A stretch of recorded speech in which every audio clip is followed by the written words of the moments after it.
using what we have and like living in such a way where we do budget and we do say no to ourselves on things, to say like, you know what, we're not going to buy that right now. We're going to save to buy that. Like that it in the long run actually does bring us more happiness than just buying everything that we want in the moment. But it's very hard in the moment when you're like trying to click buy now to believe that. But that there really is more joy that comes from like waiting on something, saving for something, saying no to something, using what you have. That there is like an innate joy that comes from those things.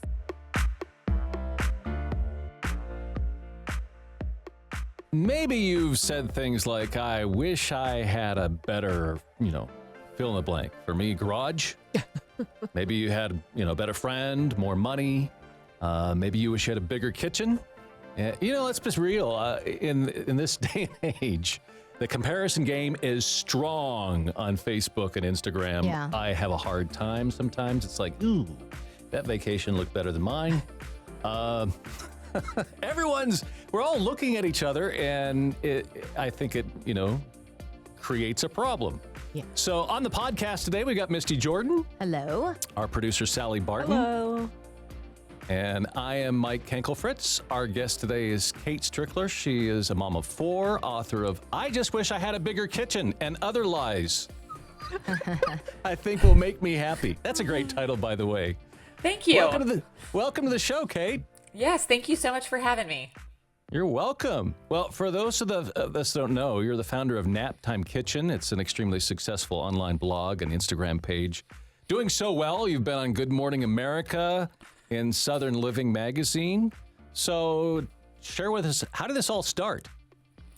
Really by accident. It started about almost 10 years ago when my firstborn was a baby. I found myself just kind of stuck at home a lot because he was napping and really wanting some form of outlet. And so I would cook while he was sleeping and kind of make like more elaborate meals. And I just kind of was like, oh, it'd be fun to put these somewhere. And I had a personal Instagram account, but I was like, well, that has like my family photos. What if I had a separate place where I was posting photos of food?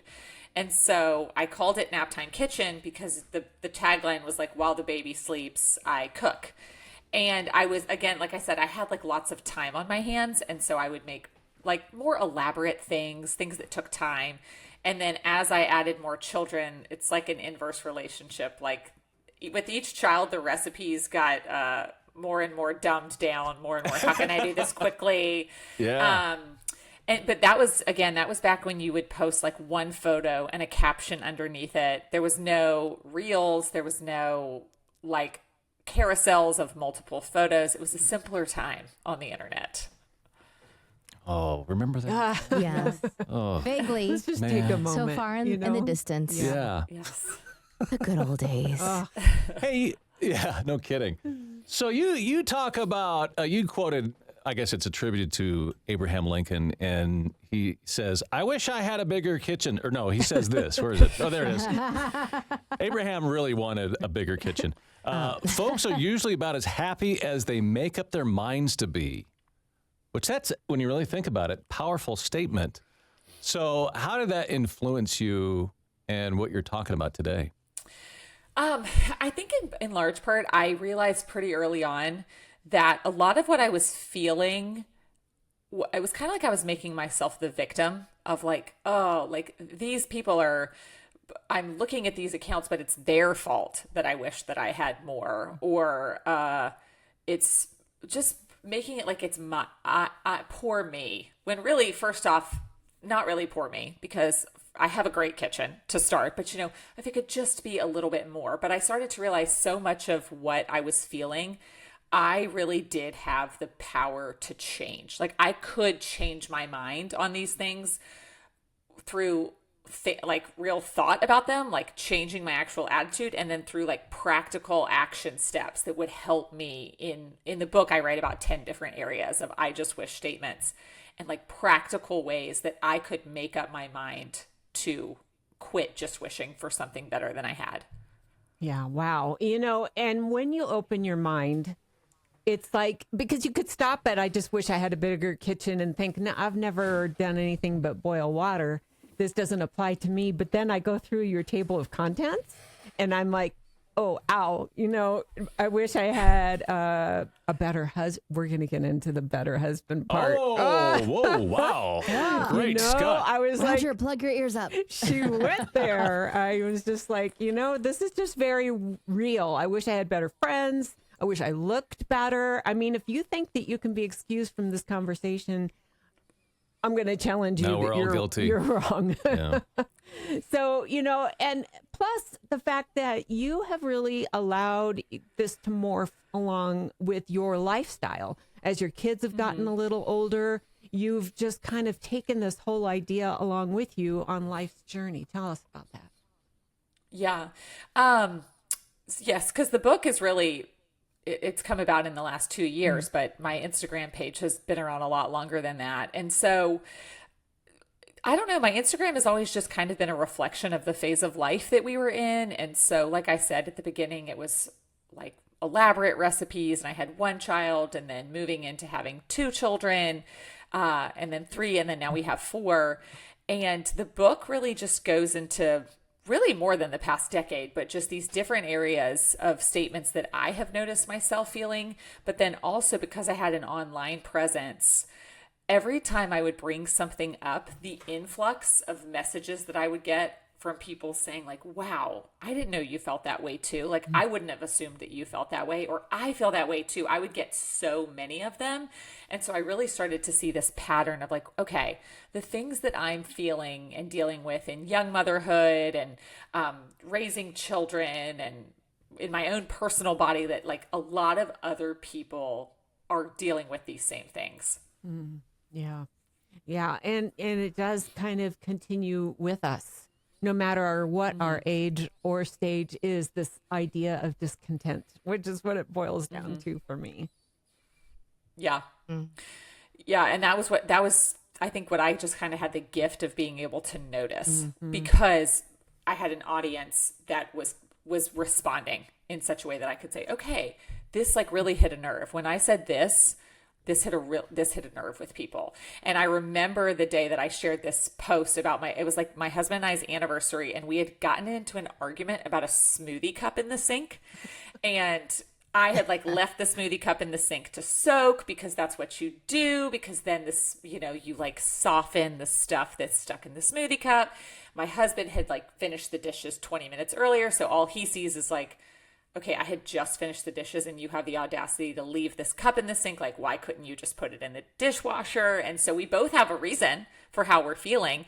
And I share about this online of like just this moment of like everything coming down to a cup in the sink.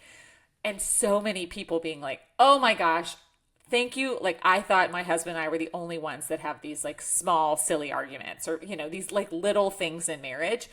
And so that was just like one example of being like, okay, a lot of people are believing that they're the only one that has whatever it is struggling with whatever this discontentment is or argument is or whatever. And so the book was really a hope of like, maybe if I write about it, it'll open up a lot of conversations where people will get talking and be like, you feel that way sometimes? Okay, me too. Yeah. Okay, I'm glad to know other people do. Yeah. To soak or not to soak? Misty? Oh. You know what? Soak. Soak. No. Tank? Yeah. Becky, well, what's funny to me about this? Because it's not funny in my house. I'm just saying. No, well, Kate, my wife, and I had that discussion yesterday. No. I was about to say we had a similar situation yesterday. It wasn't about soaking, but I made myself a little matcha latte. I'm getting into matcha. And I left all this stuff out with the intention of when I take everything back, when I take my cup back to the sink, that's when I'm going to put it all up. And my husband walked in. He's like, are you just waiting for me to put this up? You lazy person, no, you. I was going to put it up when I went back. And he was like, oh, sure you were. Our discussion went right into, she's in this cleaning mode, and I was sitting on the couch. I guess we're supposed to do it at the same time. Yes. Yes, you are. Oh, Yes, I didn't 100%. pick up on that. Absolutely. Yeah, no. But there's plenty of times I clean and she doesn't. Well, so I don't no. know what happened. But That's anyhow, okay. It's just the other way. Got to get on the Yeah, same page. it's totally okay if we're sitting while you're cleaning, but it's not okay in reverse. It's just a law of nature. Yes. Yeah, Yes. I forgot the rules. Roger It's my is a fault. soaker. Get it together, and Golden Boots. It does not go well with me. That's all I'm going to say. My wife's a soaker in the tub. No, That's where she's soaking. It's a whole different thing. Yeah, it is. off topic. Oh, goodness. Okay, yes. So let's journey back to your social media. You've built this massive online community, and you call it the normal side of social media, what you share, why do you think that's resonated so much? Because it's so opposite of what we see. Everybody presents the best side of themselves, the best, version, the staged version of themselves all the time, and you start to believe that's what people want, but I don't think it is. Yeah, I think it's just at the end of the day, we love aspirational things. We love beautiful things. It's not that there's anything wrong with those things, but I think that a lot of the reason that we're drawn to social media is to connect and belong. And you can feel that when you can see yourself. So for me, I'm making a recipe in my kitchen. It's not great lighting. It's a pretty normal looking kitchen. And so maybe you think, you know what, if Kate can come up with a really great recipe in her single standalone oven range thing, nothing is state of the art in my kitchen, then maybe they would feel like, okay, I can do that too. If she can do it in her space, I could probably do it in mine. And so I think there's just this connection that comes when we see ourselves reflected in other people online that people are looking for. Definitely. So this is exciting, though.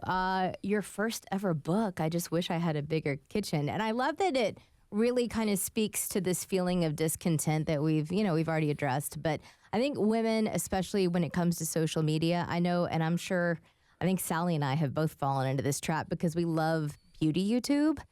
And it makes you want every single product that they're talking about. And in the back of your mind, you're like, they're being paid to promote this. And in the front of my mind, I go, I don't care. Add to cart. I need that. I need that. I need that. And then I do a lot of social media professionally. And so just scrolling and I see people's setups and I see their lighting and their massive houses. And man, it just makes me think nothing that I have is good enough. And, you've been talking about how your social media has evolved over the years. How does that impact your perception of your own life, like that professional online life that you have too?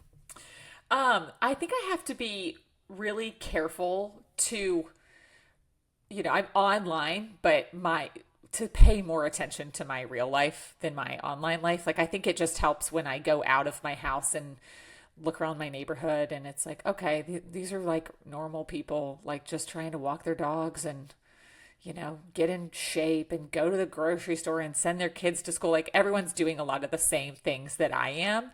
And it's normally quieter, online is kind of I love being online. So I hope that comes across in this interview as well. It's I love the online space. I love that if you're looking for something specific, you can find a lot of other people that have also looked for it or also done it or are also struggling with it. There's so much connection that can come from it.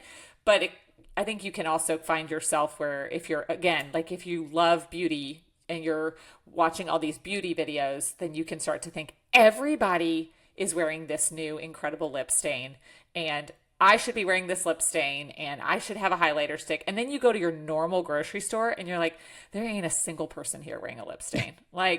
It's just, I was in this bubble of feeling like everybody's doing this. And then when you leave it, it's okay, this is actually, I was in a bubble. Not everybody is feeling this thing. And so I think I call it my normal life, my outside of online life, grounds me back to just what's actually happening in my circle and with my kids and that kind of stuff. That's good. You guys are just reading my mind. I've been thinking about lip stain all day. As you should. As you should, sir. You talk about, Kate, you talk about creating a home that serves you. What does that mean? Talk about that. Yes, that is one of the kind of my biggest hills that I die on for Naptime Kitchen. We talk a lot about creating a home that serves you. So I think that what I mean by that is that you would have I think that so many people want a home that when you walk in almost looks like you don't live there. Like that it's clean and tidy, and if someone, there wouldn't really be much of a reflection that actual people are living in it. But I really like to flip the script and think of your home as a tool, and that everything in your home is really just meant to be like a serving of you and your lifestyle. And so if you have young children and you really want this beautiful entryway with like a table and photos on it, but every single day your kids come in the house and they all take their shoes off by the door, then you either need to rethink your entryway and maybe get like some sort of basket system that the shoes can go in, or everybody needs to move their shoes. Like every single day you need to be moving your shoes to somewhere else. And to me, one of those just seems like kind of the more like, what if our home just had a place that made sense by the door where we put our shoes? And so that to me is like your home serving you, versus the other would be, no, we're going to have this beautiful entryway and everyone's going to like take their shoes to their room every time. And so that's like, no, that you're now serving your home. Everyone's having to they're taking away this thing that realistically probably should be by the door. Like that's when you're taking them off and putting them on. And so in one of those situations, you're serving your home, and in the other one, your home is serving you. So it's just really asking yourself, like, what season of life am I in? And how do I create a home that serves me and reflects me in that state of life? And we do that really well, I think, when you have a baby. Like when you have a baby, it's like you have a cute home. And when you have a baby, all of a sudden you're like, I have a bottle warmer out. I have a bottle dryer thing out. I have a play mat on the ground. I have a baby bouncer seat in the corner. Like your home becomes this like war zone of like anything that needs to be out to make the baby happy is what I do. But I think that's like one of the rare seasons where we allow our homes to really reflect. But I think it could be true for most other seasons of life. Of like, what do I need my home to have in it right now? And how do I set it up to best serve our family? So how do you, maybe you just alluded to it, how do you parent in that way that it works for kids in the book? Yeah. Talk about that. Our kids are so our oldest is 10. A big thing we do is we give them a lot of free reign in their bedrooms. I really had to let go early of like, my girls are going to have these cute matching bedspreads and their beds are going to look nice. Most of the time they have like fleece blankets with like Paw Patrol and Elsa and Anna. And one of my daughters has a K-pop Demon Hunters poster taped to the wall that she just bought at Five Below. And like but I'm like, you know what? She really loves K-pop Demon Hunters right now. And she wants to have their poster on her wall. And she hung it up with painter's tape. And in a few months when she doesn't care anymore, she'll take it down. Like just kind of like, it's her space too. Like how do I kind of let them have their own space in the house? And then I think we're really learning how to, we have a lot of neighborhood kids over, which I love. Like I want our house to be a place where people want to come. And so I'm actively thinking, okay, we bought a couch a few years ago and it was like, there is no way I'm going to buy a white couch. That is just an unwise decision. And so I was like, you know what? We're going to buy a leather couch because it's like sturdy, it's wipeable. And so I'm thinking about my couch in terms of like, what is a good couch for having young children around and having it where I'm not babysitting the couch. So I'm definitely in a phase of life where we're shopping and thinking, what is something that I don't have to babysit? I would love to get new dining room chairs, and eventually we will, but I'm not going to get upholstered chairs for the next 10 years. I'm just like, why would I do that to myself? That just doesn't sound like something that would be helpful in my season of life. We made the mistake when the house that we moved into, when we moved to Arizona, of getting new carpet with, an 8-year-old. It wasn't smart. He loves to like take Kool-Aid pouches and add the sugar and just eat it. Like, Oh, goodness. you know what I'm talking about? Yeah. Just stick his finger in there. Oh. Well, he brought it into his bedroom. Oh, no. It spilled on the carpet. So he's like, well, what do you do when you spill something hard? You take water. No. He made Kool-Aid in the carpet right there. Oh, See, I was just about to complain about the new couch we dumbly got with 4 cats. That Right. also did not work. Yeah. And by the way, I'm glad that K-pop is hunting demons. Somebody needs to do it. Somebody needs to take them down. They're doing a great job of it. I'll tell you what. That's awesome.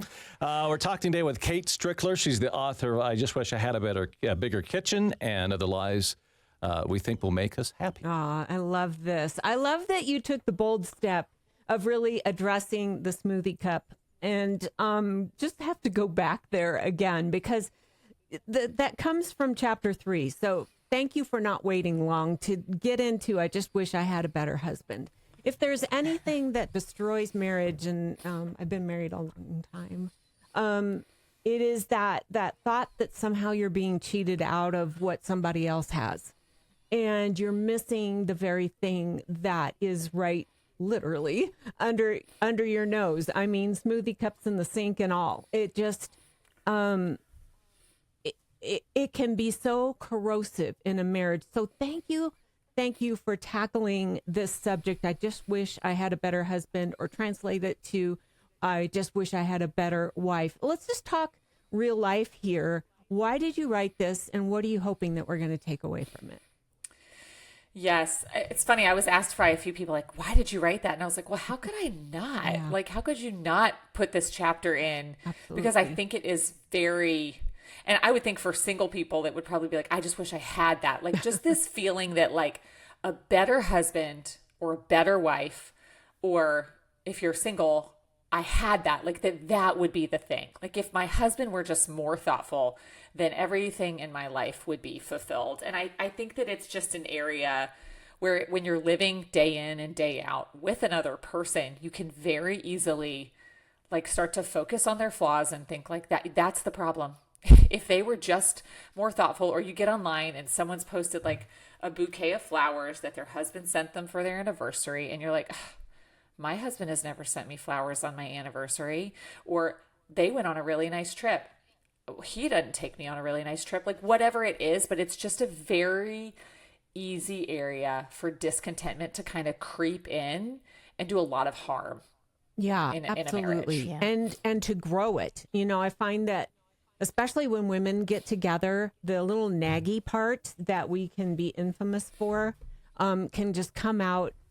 And What are you speaking of? What? Women are nagging? And by the way, I want to set the record straight. I don't know too many men that are thoughtful, so that's kind of a fantasy too. so just let that go anyway. Wow.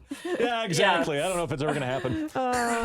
So I, you know, just the fact that, speaking as somebody who's been married a very long time at this point, I've experienced the hills and valleys, and when I turn the eyeballs around on myself and think, girlfriend, you may not be the easiest person to live with either. Yeah. You know, and it changes everything. And so to reach this stage of marriage and have made it through some of those hills and valleys, not to say that there aren't more in front of us, but there does come a time where you have to make up your mind. You know, are you going to make this misery, or are you going to find a way to say, thank you, Lord, for what you've given to me, even the smoothie cup in the sink. Thank you for that. I'll never forget it. Yeah. No, I agree. And I try and, you know, I kind of open this with being like, okay, I've been married like 11 years, so I can't speak to a lot of like, this is what will make a marriage last. I haven't been married long enough to, but there are stories in this chapter that I share of things that people have said that are like, at this point in my marriage, really sticking with me. Like things that I'm hearing from other people, or somebody said to me once. So I share this one. It's called The Benefit of the Doubt. And just basically two of our friends that when they started a new business together, they took over the wife's family ice cream shop business, which is kind of a grueling. I mean, you're like employing high school students. Mm-hmm. You've got late night summer hours. People want their ice cream.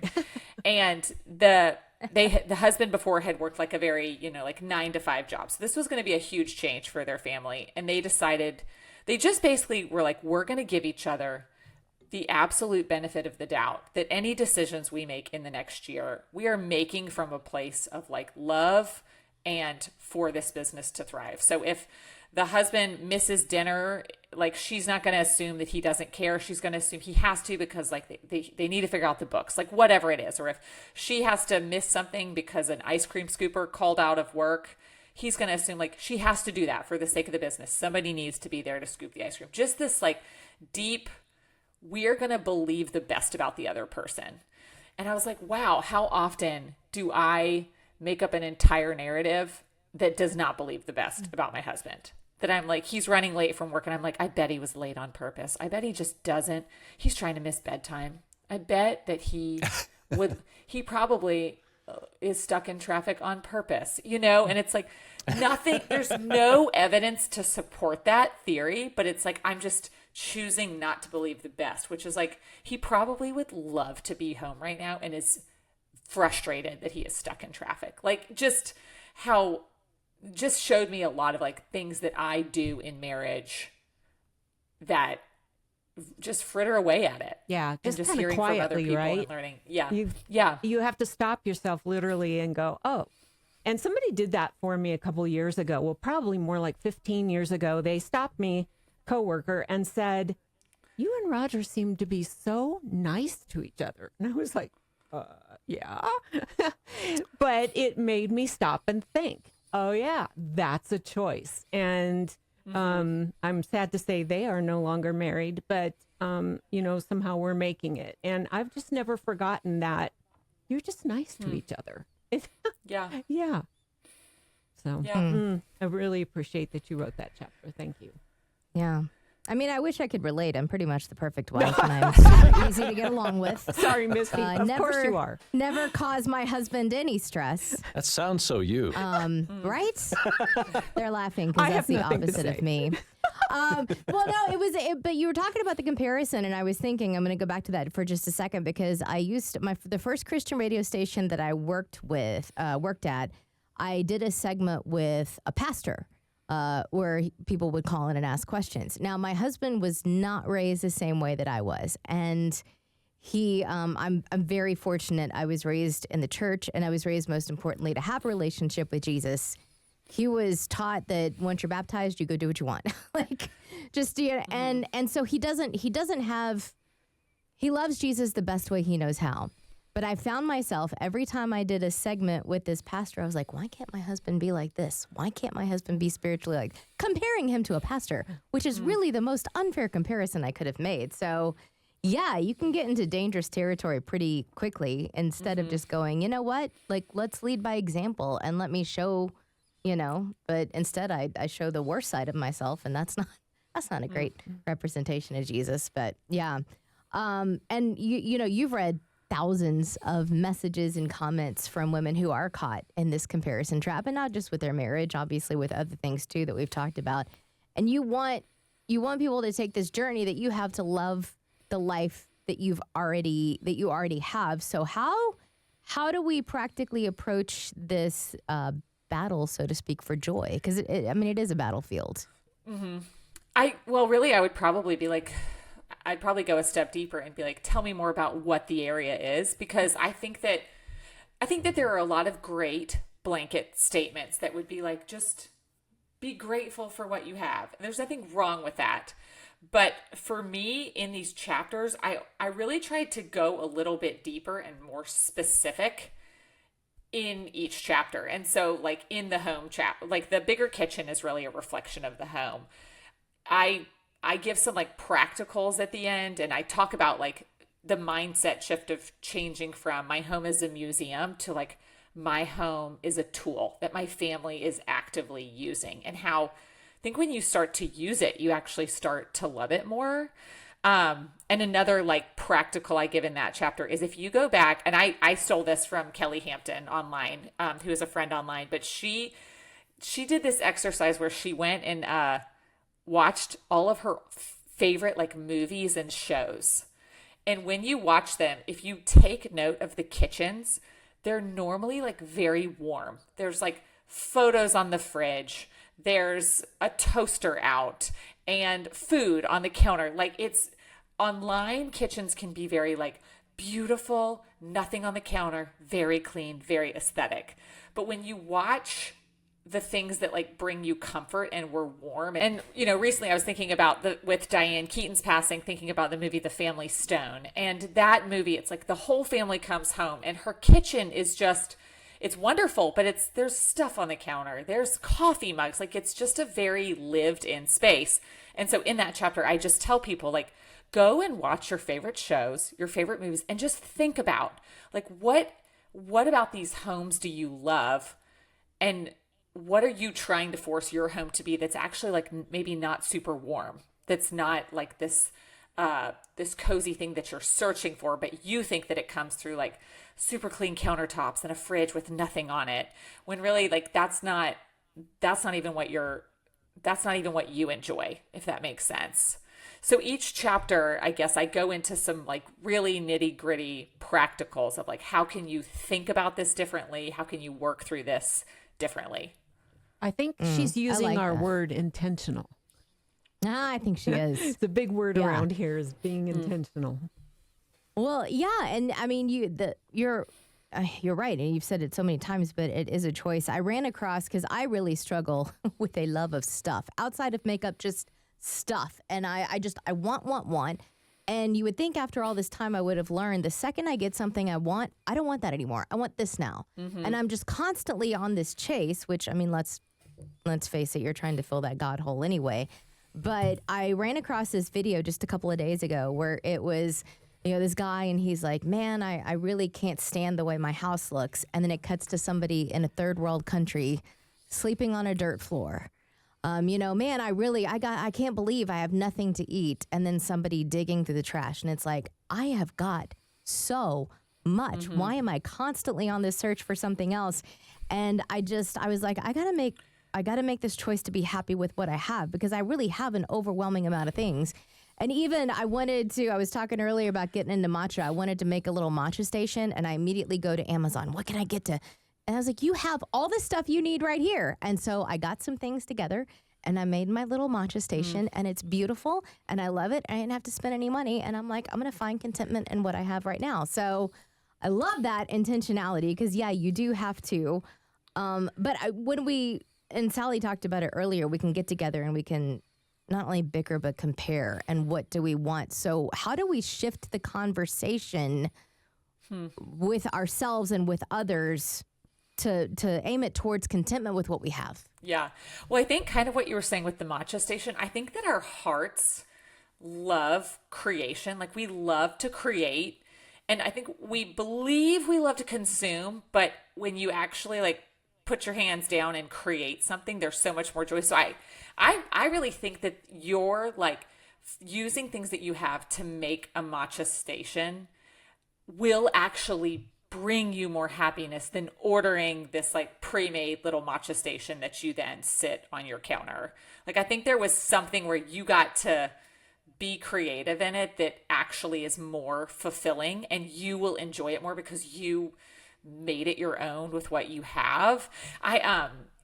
That's something I think a lot about with when Nate and I, when he was in law school and we were on a very tight budget, we would grocery shop less often, and it would be very much like, it would be like an episode of Chopped. Like, okay, we're really trying. We had this phrase, can we go one more day? And it was, can we make it one more day before we go to the grocery store? And, I would make something out of like, okay, we have 2 eggs, some bread. Like, what can I make based off of what we have? And it was so rewarding, like, just to create and to figure it out. And so I think that there's a lot, I think there's some sort of mind shift that happens when we realize like, there is more joy to come out of like using what we have than out of constantly consuming. Like, even I think about with an outfit, it's like when you want something, but then you're like, you know what? I see this outfit and I want to recreate it. Can I use what I have in my closet? And when you do, and you're like, I did it. I was able to like look this way, put this together for this thing that I'm going to. And I didn't feel like I wanted to go out and buy a new dress, but I figured if I wore this dress with these shoes that I already had, like, there's just this satisfaction, maybe is the word I'm looking for, like, that comes when we create out of what we already have. I love it. And I did get to bring some things that had kind of been hidden on the back of the counter that I love to kind of frame this area. So now I get to actually enjoy them instead of them being shoved all the way back. Yes. I want to see this matcha station. I know. Yeah, so do I'll I. send you a picture. Yeah, I bring love in- it. Let's just check this thing out. There's one that I can relate. Well, I think everybody can relate to it, and that's why everybody bought a Powerball ticket. Went over $1 billion, and then I bought one. But you talk about that, but it's a story started with cars breaking down. Talk about that. Oh, yes. So my husband needed a new car. You're talking about when we were going to buy a new car, right? Yes. Okay. Just want to make sure I'm telling you the right story. And we needed to buy a new car or, a new to us car, whatever that was going to be.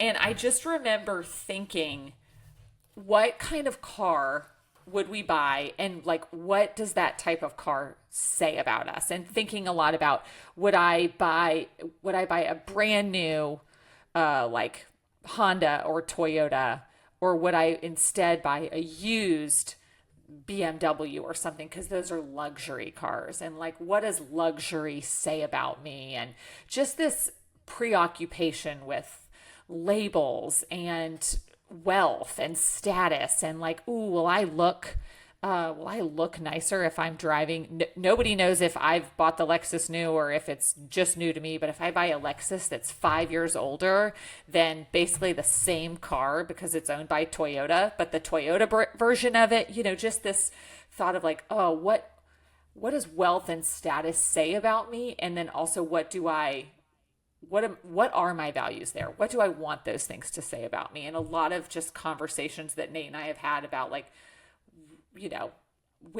what do we think, where do we want to spend our money? Like, what value do we want money to have in our lives? Yeah, you mentioned that the car does represent a larger trajectory of where your life is, where it's at and where it's going. Mm-hmm. So how do we, how are we, it's good questions. Yeah. How do you make yourself content with the little, pea shooter you're driving around? Yes. Well, and I reference Morgan Housel, who wrote one of my favorite books on money, is The Psychology of Money. It is excellent. But he talks a lot about moving the goalposts. And it's like you buy a car and then you finally buy your first home, and it's great. But then eventually you outgrow it because you have some kids. And so you sell that home and you move into a slightly nicer neighborhood. And the people in that neighborhood have slightly better cars. So then you're like, okay, so we should probably get a new car. And then those people are going on slightly better trips. And so now you want to go on, like, the goalposts of you just are slowly creeping. And to a degree, as you like work and build wealth in your life, like, it's not that none of those things should ever change. It's more so just having a realization that they're changing and actively choosing which ones you want to change or which ones you're just changing because you're seeking to fit in, or you're just thinking like, well, this is just the way it's done. These are the vacations that people take, but it's just kind of the air that you're breathing, depending on, where you live and in what neighborhood that you're in.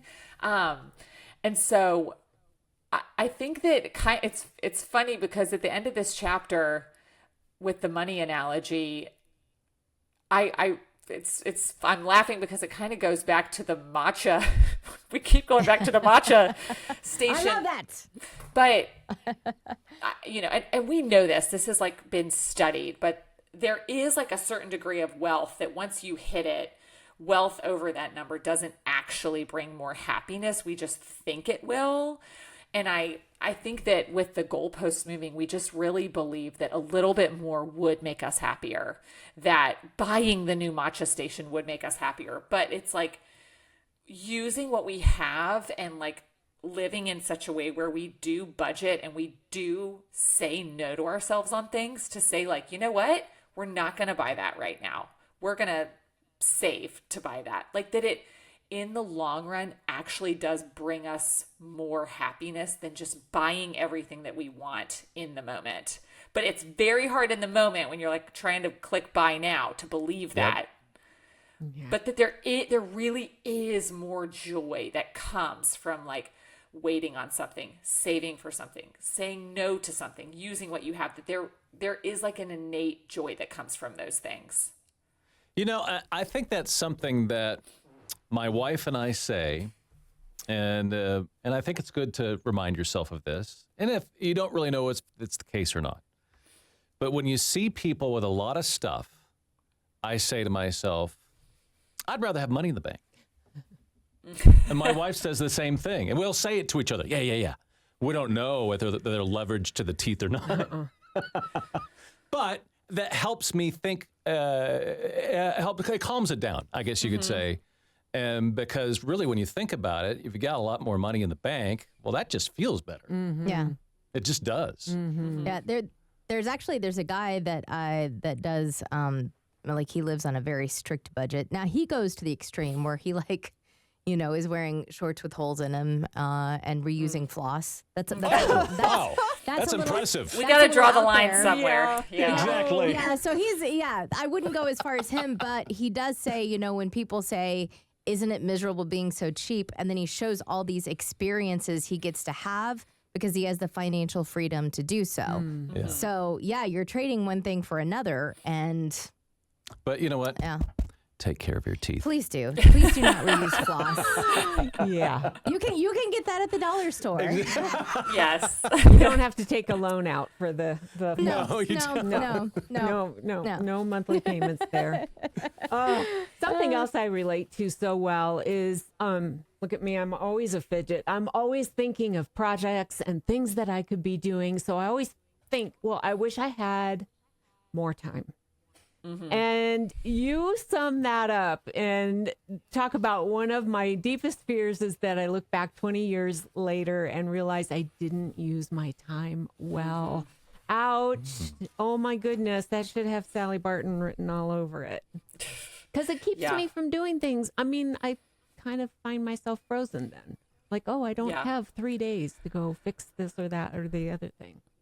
Yeah. Oh.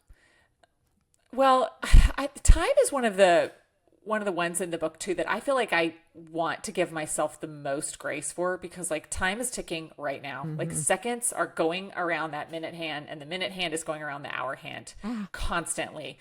And so it's weird because so many things, like if you go on a trip, after the trip, you can be like, what worked well about that? What didn't? What would we do differently on our next trip? Blah, blah, blah. But time is you're trying to assess time as time is passing. It's it's just a fleeting thing that's kind of constant. And so one thing I'm trying to be super gracious to myself about is just what can I learn? Time is always moving. So just what can I learn and try and do differently tomorrow or next month? What is something that I can say, you know what? Just really stayed up too late, scrolled on my phone.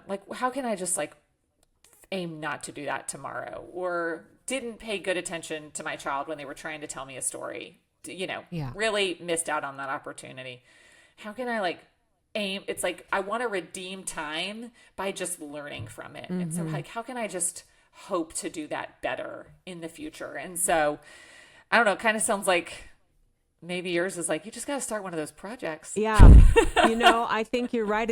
As you're talking, I'm picturing one of my 3 dogs laying around here chasing their tail. I mean, you're literally wasting the time you were wishing to have more of than if you just dove in and did one shelf instead of thinking you've got to do the entire kitchen.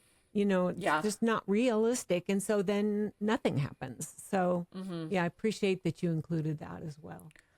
And something with our children, we haven't, they're still kind of on the young side, but really with my 10-year-old is he's wanting to do sports and sign up for things. And so really wanting to teach him that time is a cost. If he wants to play 2 sports, it is going to cost him time. You can't, and we're in it right now. He was a total butthead about going to practice yesterday because he didn't want to. He wanted to just stay and play in the neighborhood. And it's well, buddy, you signed up for this. This is the cost, to it.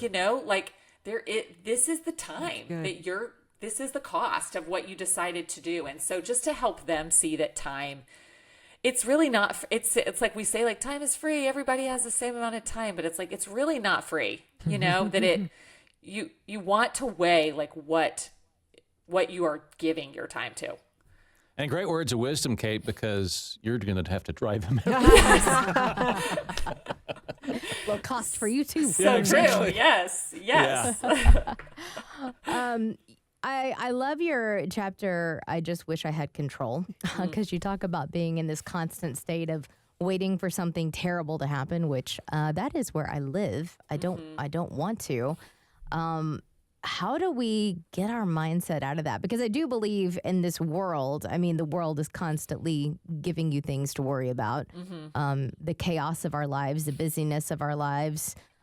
There's a lot to worry about. So how do we move out of that space? Because I don't enjoy it there. Yeah. Well, from like a very practical standpoint, my first thing would be like, do you have any anxiety triggers? And so for me, like early on, especially in parenting, it was like I had to stop drinking the amount of caffeine I was drinking. Like it was just, it was making me into a more anxious individual. So I was like, exercise and caffeine. It was like I needed to exercise and I needed to drink less caffeine. And I say that just because I think that a lot of people are over caffeinated and they're like, half of the anxiety is just from like the third cup of coffee that they're choosing to have. But on I think truly the biggest mindset shift for me with anxiety was realizing how many things in a day happen outside of my control and for my good. Like I always had thought about control as like, let me just keep away the bad.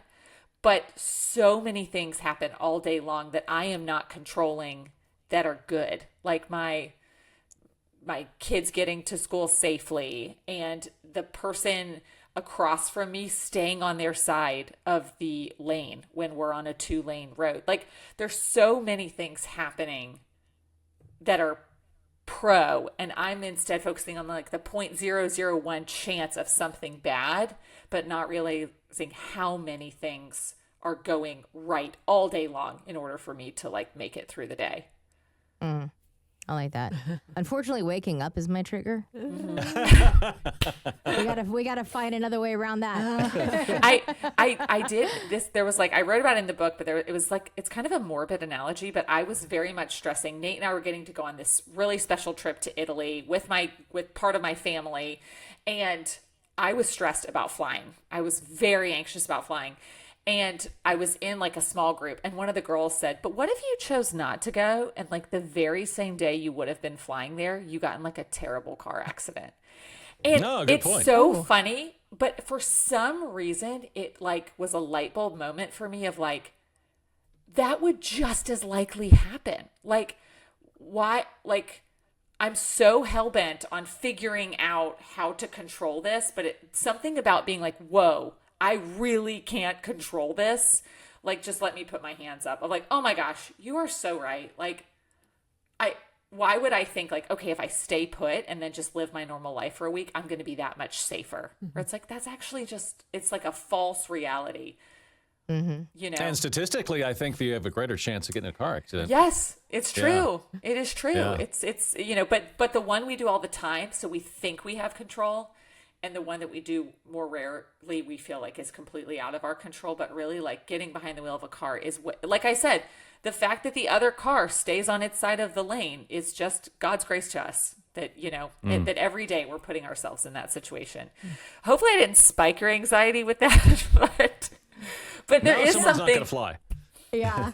No, it's true. I mean, and I'm having to like, the God is constantly working on that with me, because there really is nothing in this life we can control. It's like that joke that I see where somebody's like, have a great flight or a safe flight. And it's like, okay, that's actually up to the pilot, but thank you. Yeah. Not me. Yeah. Before we let you go, Kate, you think we'll ever be content? Is it really possible to be to get there? Because that's what I want to do. Yeah. You know. I think that I would say that there are moments where I really do taste it. Like, I would hope that you would say that too. You know, you've been somewhere and you're like, man, this is just like, I am so incredibly joyful in this moment. I am so grateful for like what is in front of me. And I don't think it's normally like when you're on like a 5-star vacation. Sometimes it's like all of your kids are around one table and everybody's home and you're like, this is just so wonderful. I think I see, like, it's almost like glimpses of heaven. I don't think it's a full picture. Like, I think that it kind of it goes as quickly as it comes, but I think that there's like little tastes of that level of contentment. Yeah, I agree. There are moments in life where you're like, okay, can I just stay here? Yes. Because this is good where it is right now. I'd love to preserve that and keep that. Kate, thank you so much for being with us. This has been super good. Kate Strickler, I Just Wish I Had a Bigger Kitchen is the name of the book. Subtitle, Other Lies I Think Will Make Me Happy. And again, you started out with your blog, and the I think I just looked it up here. It's the Nap Time Kitchen. It's naptimekitchen.com, right? Yep. Okay. And then on Instagram, how do we get there? Is it the same thing? Yeah, just Naptime Kitchen. Okay. Yep. Awesome.